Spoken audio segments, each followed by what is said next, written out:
What's up, guys? Welcome to my YouTube channel. This is my third video. If you haven't checked out the other videos, make sure to go check that out. Comment, subscribe, like, do all that kind of good stuff to give me that support. I appreciate all the support that I have been getting so far. On my first video, I think I have over like 200 views. The second video, over 100 or something like that. Sitting somewhere around like 50 subscribers or something like that. So shout out to all you guys that have subscribed. If you haven't already, make sure to hit that red subscribe button at the bottom. Now, this is my first video of 2019. January, as far as sneakers goes, is a pretty slow month. There's not too many things that come out.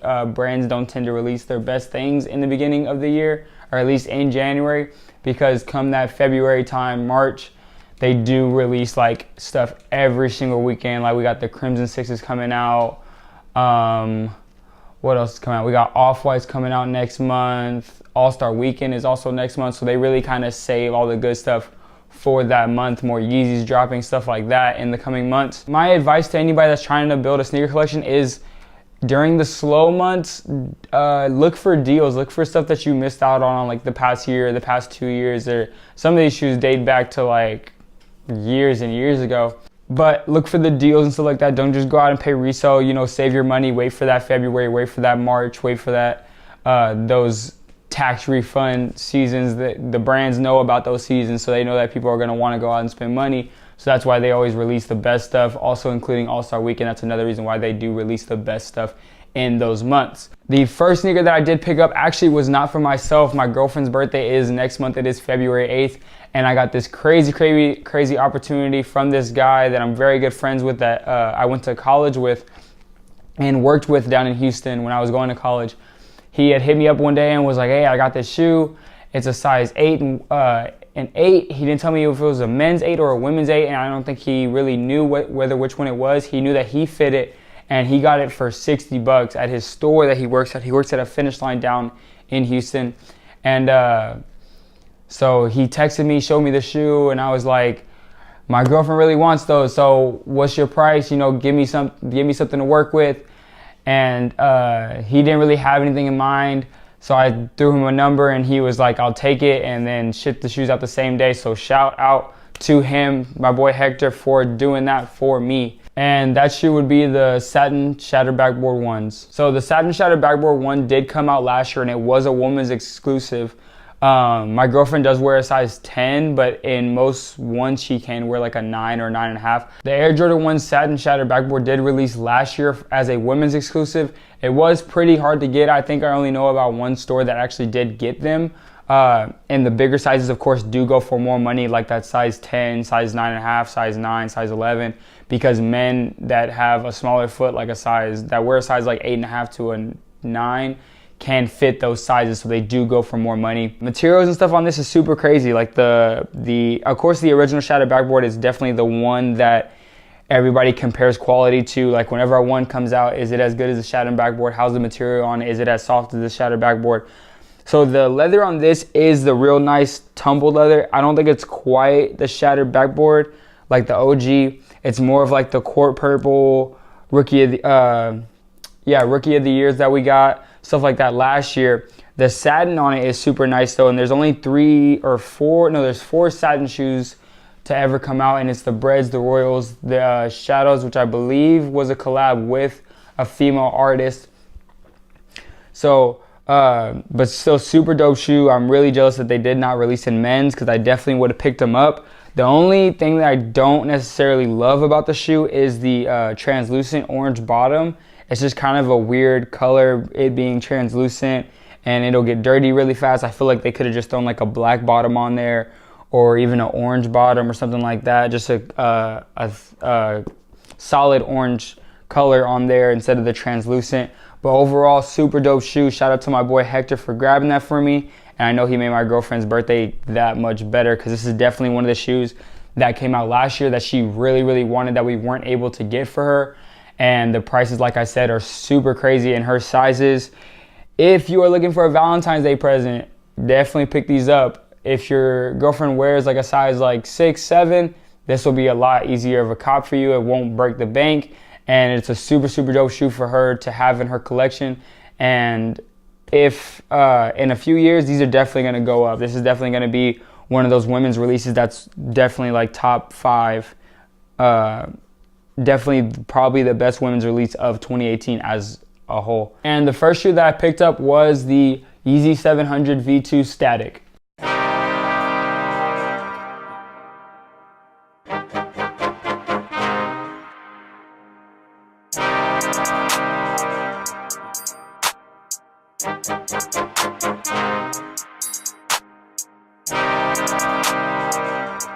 So this was my first pickup of 2018 for myself.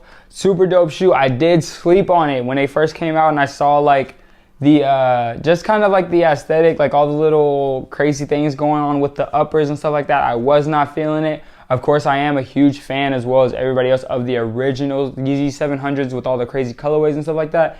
This one did seem kind of bland to me, but then seeing them on foot, seeing them in pictures, seeing them in videos and stuff like that, I was like, damn, I should not have slept on them. So, like I said, a friend was able to hook me up with my pair for retail. Crazy 3M, crazy materials. Kanye's always giving us like good materials on shoes. That's something that you could always count on. Super comfortable as well with the Boost inside. And it's actually a lot of different colors on here. It's actually like grays, sort of a cream vanilla, and a white with the black bottom. I'm interested to see what else Kanye will do with the Yeezy 700 V2. I know that there has been like 2 other colorways seen, at least like on Yeezy Supply has tweeted stuff out. Kim Kardashian has put little videos out and stuff like that showing other colorways that are in the works, as well as another Yeezy 700 V1 called the Inertia. That's like a super dope colorway with some grays, baby blue, a little bit of pink, I think, and a light gum bottom. That's going to be a definitely cop. I've heard that those are going to release sometime in April, but this is definitely a shoe to have in your collection. It's also like technically like going to be an OG a couple years from now. Like if Kanye actually makes a lot more pairs of the 700 V2 and keeps on coming out with colorways and stuff like that, this will be the OG, just like the original Wave Runner V1 is the OG. All right, so this is the V2 compared to the V1.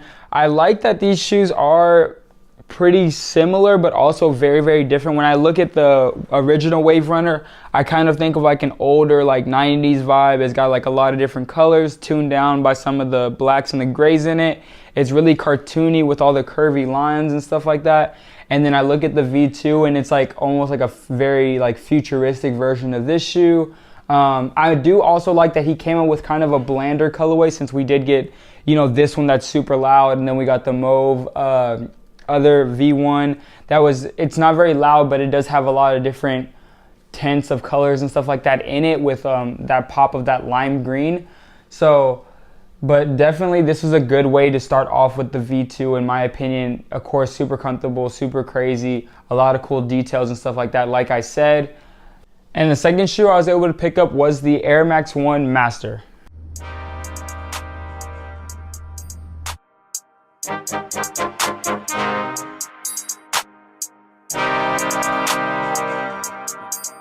Alright, so the Air Max 1 Master was kind of a tribute by Nike to people who collect Air Maxes. Of course, Air Maxes are basically like Nike's like cream of the crop. They're the most sought after pairs. There's so many different models, so many different colorways, so many different collabs and stuff like that with multiple people around the world. And people in Europe, of course, go crazy over Air Maxes. The hype for Air Maxes in America at least hasn't really been super crazy, but I know over in the UK and stuff like that, they really love their Air Maxes as well as in other countries. This shoe right here is pretty wild. As you can see, it's got a bunch of different patterns on it. And it is an Air Max 1. Of course, I believe now I have about 2 or 3 Air Max 1s in my collection. I was able to get this pair off of a Facebook group that I'm a part of. The guy lived in Seguin. He had this pair and was looking for trades or looking for cash. And so I hit him up and was like, hey, I can trade you this plus like a little bit of cash. In my opinion, it was a really good trade. Like, he was able to get what he wanted. I was able to get what I wanted. Definitely a pair that I've been looking at lately. Haven't really been crazy thinking about picking up. Like, it wasn't like a must grab in my opinion. I figured like eventually down the road I would get a trade for it, or maybe that they would re-release. But for me to get them like this early is super cool. They are a little bit worn, not too badly though, like no major flaws or anything like that. One of the coolest things about this shoe is that on both of the shoes they do have different patterns.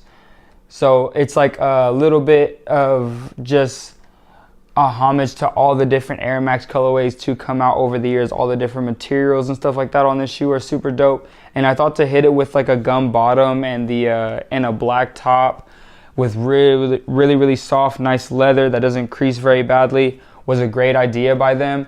Also, the box is pretty cool. It comes with a lot of different patterns. Like I said, the box is pretty dope. Comes with all the same different patterns that are actually on the shoe. Where the Nike sign is, the box reads Nike Air Max 1 Master. Another really dope part is the tribute that it says on the inside of the box. This one is for the masters of air, those connoisseurs of visible air who are constantly on the chase for fresh air. They obsess the shape, the feel, the color, the scent. The materials make it a masterpiece.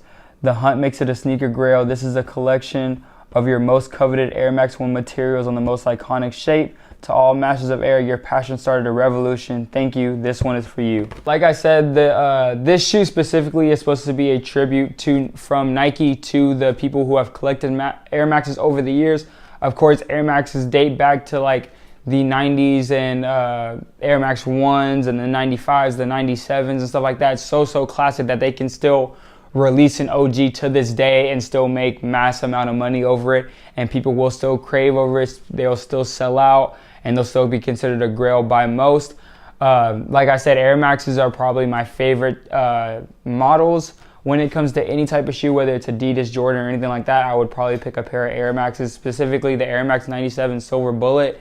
That shoe kind of really was a grail of mine growing up, and then I was able to get it later on. And then the gold, the 98 Gundam, stuff like that. So Air Maxes are definitely a love of mine. Air Maxes are a great way to build a collection because they do come at a pretty cheap price, and they come out in so many different colorways. It doesn't matter whether it's a collab or it's just a basic GR or anything like that, or a retro. It's always going to be there at the end of the day. So you can count on Air Maxes to really help you get a foundation for your collection. Last pair that I picked up is the Jordan Toro 4.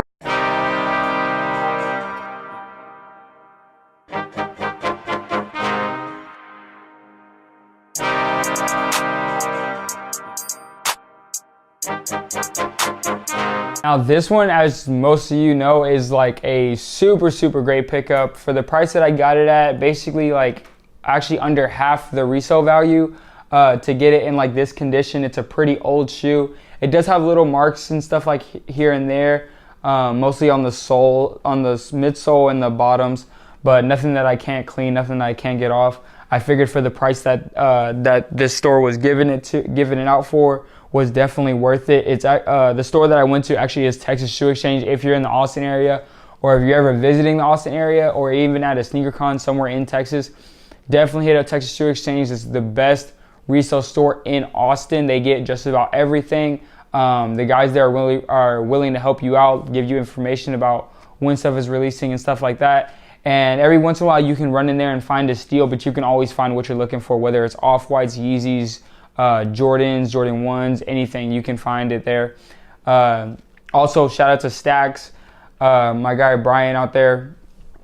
They've actually conjoined recently, so now they are more close to downtown. Great spot for them. They've been doing great stuff. But this shoe right here, definitely one that I had to pick up when I seen the price. Like I said, the red, the material, how soft it is. It did come out a while ago, so for it to be in this condition is really great. Jordan tab on the back. Also going to be great for like pictures and stuff like that, since I do have the Travis Scotts and the Siemens, the 2012 Siemens at least. Probably going to have these sit on ice for a little bit, just clean them up, and wait for like the Bread 4 to come out this year with the OG back. And also I've heard that the Cool Gray is going to be releasing this year, and maybe we even get the Lightning. I mean, if we get that Lightning 4 and I can pick up all three of those, my Jordan 4 collection is basically like going to be done. Like, all I wanted was really the OGs, and then like I had to pick up the Travis Scott. Maybe we'll get more of those this year as well. But yeah, this is a great shoe to pick up. Definitely, if you're able to get it for a trade or get it for a really good price. I feel like these are only going to go up. I haven't heard anything about these re-releasing, and I doubt that they would anytime soon. Even though everybody does love this shoe, it's probably going to sit in Jordan Brand's back pocket one day, and they might release it a very, very long time from now. But the Jordan 4 Toro. Thanks for checking in, guys. Like I said, if you haven't checked out my last videos, make sure to go check those out. Like, comment, subscribe on this video. Let me know what your pickups of January were, or what you're looking forward to most this year. The shoe that I did miss out on was the Air Fear God Bone colorway. That was one shoe this year that I felt like I had to get, and it's still early in the year, so I'm sure I can get a trade later on, or even end up picking it up if the resale keeps dropping the way it is. But that's definitely one of the shoes this year I feel like I needed to get. It's definitely going to be one of my top 5 shoes of this year, if not number 1. I'm also looking forward to the 4Ds that are coming out, the ZX 4000 4Ds, I think is what they're called. So those definitely will be my pickup for next month. Next month is a very big pickup. It is a very big month for shoes, so make sure that you're saving your money if you're wanting to pick something up. If you have any questions, make sure to message me and ask me about anything. I will try to help you guys out as much as possible, and I'll see you on the next one.